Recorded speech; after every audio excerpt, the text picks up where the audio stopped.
చరణ్ టీవీకి స్వాగతం. ఆశ్రమ పాఠశాల జేఏసీకి మద్దతు ఇచ్చిన బీఆర్ఎస్ లీడర్లు. ఆశ్రమ పాఠశాలలో పనిచేస్తున్న కాంట్రాక్ట్ కూలీలకు 212 జీవో అనుసరించి 2014 నాటికి 5 సంవత్సరాల సర్వీసు ఉన్నవారికి పర్మనెంట్ చేయాలని డిమాండ్ చేశారు. జిల్లా కలెక్టర్ గెజెట్ ప్రకారం వేతనాలు చెల్లించాలి. పెండింగ్ లో వేతనాలు చెల్లించేందుకు ట్రెజరీలకు ఆదేశాలు ఇవ్వాలని డిమాండ్ చేశారు.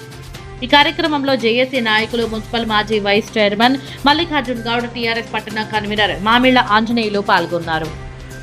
గిరిజన సంక్షేమ శాఖ హాస్టళ్లలో డైలీ వైజ్గా గత 10 సంవత్సరాల నుంచి పనిచేస్తున్నటువంటి వర్కర్లకు గతంలో టీఆర్ఎస్ ప్రభుత్వం ఉన్నప్పుడు 13,500 రూపాయలు ఇచ్చేవారని దాంట్లో పెట్టుకొని వాళ్ళతో పని తీసుకుంటే కాంగ్రెస్ ప్రభుత్వం వచ్చిన తర్వాత 13,500 కాస్త వాళ్ళు 3,500 తగ్గించి 10,000 రూపాయలకే వాళ్ళ శ్రమ దోపిడీ చేసారు. అదేవిధంగా ఆ 10,000 కూడా 7 నెలల నుంచి వాళ్ళకు జీతాలు రాకపోవడం, ఇప్పుడు తెలంగాణలో చాలా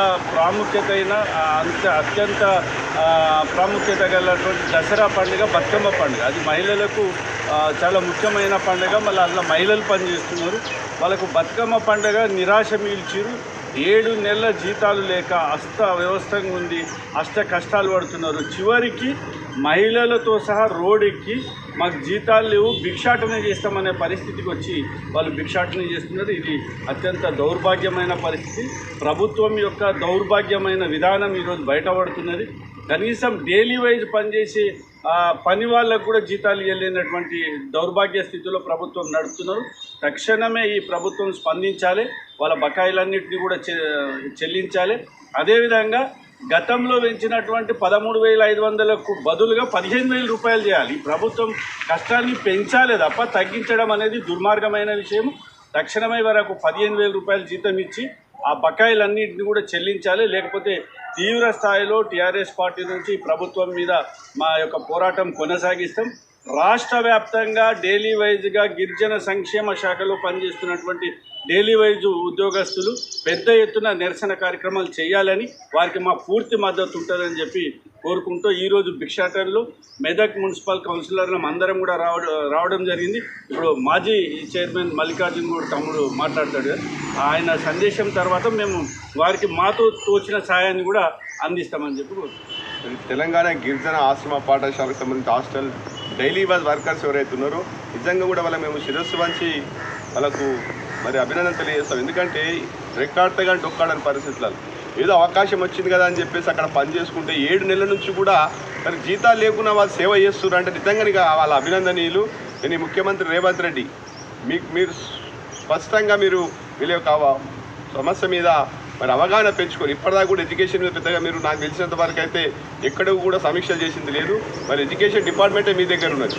ఆశ్రమ పాఠశాల డే అండ్ నైట్ వాళ్ళు ఎప్పుడు పడితే అప్పుడు పిల్లలు ఈ ఆశ్రమ పాఠశాల చదువుతున్న పిల్లలకి నాణ్యమైనటువంటి విద్య కేసీఆర్ ప్రభుత్వం నుంచి అందుతూ ఉన్నది, నాణ్యమైనటువంటి భోజనం అందుతూ ఉన్నది. అక్కడ వాళ్లకు అన్ని రకాల సేవలు అందిస్తున్నటువంటి డైలీ వర్కర్స్ అయితే ఆశ్రమ పాఠశాలలో పనిచేస్తున్నారో వాళ్ళని తక్షణమే పిలిపించుకొని వాళ్ళ సమస్యలు అన్నింటినీ కూడా పరిష్కరించాలని చెప్పేసి ముఖ్యమంత్రి గారిని ప్రభుత్వాన్ని డిమాండ్ చేస్తూ ఉన్నాం.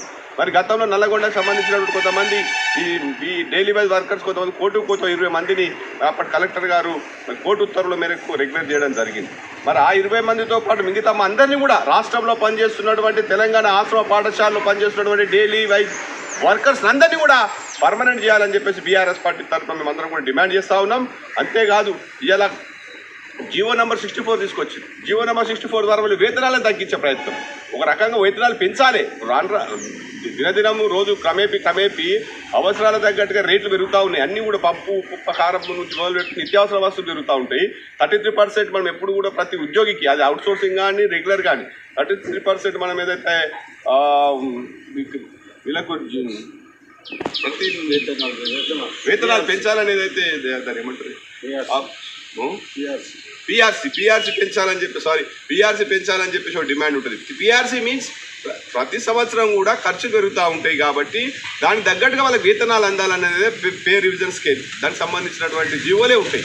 అట్లాంటి దాన్ని కూడా తొంగులతో జీవో నెంబర్ 64 ద్వారా ఉన్న వేతనాలను తగ్గించడం ఈ మూర్ఖపు చర్య. ఈ మూర్ఖపు పనులు మానుకోవాలి. ఎక్కడ చూసినా సరే ఈ ప్రభుత్వం హామీలు ఇచ్చింది ఒకటైతే చేస్తున్నది ఒకటి, పూర్తి స్థాయిగా విఫలమైంది. అన్ని సమస్యలు కూడా అట్లనే తిష్టవేసి ఉన్నాయి. ముఖ్యంగా వీళ్ళకైతే 7 నెలల నుంచి ఇప్పుడు సోదరులు చెప్పినట్టు బతుకమ్మ పండుగ, దసరా పండుగ అనేది పెద్ద పండుగ. నిజంగా జీతాలు లేకుండా మీరు పనిచేస్తున్నట్టే మాకు ఇప్పుడు విచిత్రం అనిపిస్తూ ఉన్నది. ఏమైనా సరే ఈ వారం రోజుల్లోపే వీళ్ళకి అందరికి సంబంధించినటువంటి వేతనాలు అన్నీ కూడా ఏమాత్రం జీవో 64 విరమించుకొని పూర్తి స్థాయిలో చెల్లించాలి. అదేవిధంగా వీళ్ళందరూ కూడా పర్మనెంట్ చేయాలని చెప్పేసి మేము బీఆర్ఎస్ పార్టీ తరఫున డిమాండ్ చేస్తూ ఉన్నాం. తప్పకుండా వీళ్ళ యొక్క పోరాటానికి సంఘీభావం తెలియజేస్తా ఉన్నాం. భవిష్యత్తులో కూడా వాళ్ళు తీసుకున్నటువంటి మరి పోరాటానికైనా సరే మేమందరం కూడా సంపూర్ణంగా సహకారం అందిస్తాం. వారు ఏంటంటే ఉండి ప్రభుత్వం మెడల్ వంచైనా సరే వీళ్ళ సమస్యల పరిష్కారం కోసం పనిచేస్తామని చెప్పి సందర్భంగా మరి ప్రభుత్వాన్ని హెచ్చరిస్తా ఉన్నాం.